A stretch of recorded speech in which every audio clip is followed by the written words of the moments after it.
you understand we're seeing here? Well, I think what we're seeing here, and we've got to confirm these pictures, but it looks like that Colonel Gaddafi, when he was captured, was in fact alive, that he wasn't dead, which suggests that at some stage somebody's committed summary justice and shot him.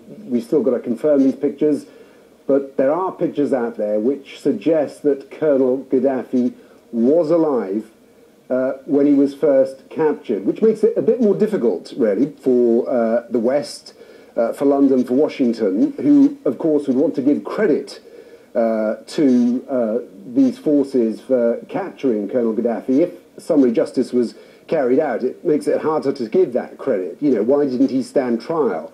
Those are the kind of questions that will be asked. What we know is that, as far as NATO is concerned, they carried out airstrikes at 8:30 this morning on a convoy that essentially Colonel Gaddafi's forces, and we assume that Colonel Gaddafi was among their number, were cornered in the northwest of Sirte. I've been told in about 3 buildings that there was a convoy, we assume an attempted breakout.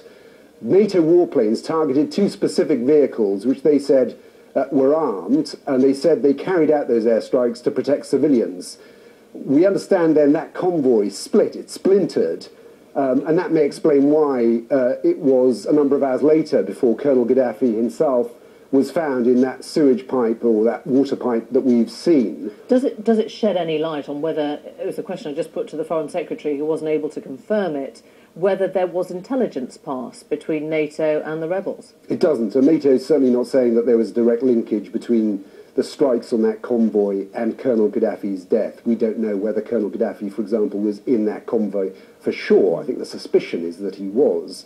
But we know that, you know, NATO have all along stuck to the UN resolution, which is all about protecting civilians. That said, they have the kind of assets that can listen into communications.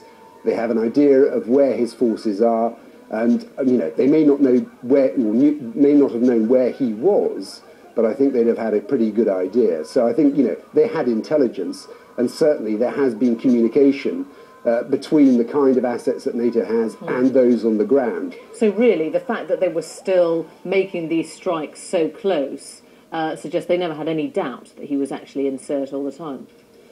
You know, I think there's nobody going to say for sure that they knew that he was in Sirte, but I think all the expectation was that was the last place where there was fierce fighting. That was where it seemed to be that his forces were making the last stand. That would suggest that they had somebody very important with them, and therefore that is, you know, why NATO were focusing on that area. That's why they had airplanes in that region. That's why they're carrying out reconnaissance. Jonathan Beale, thanks very much indeed.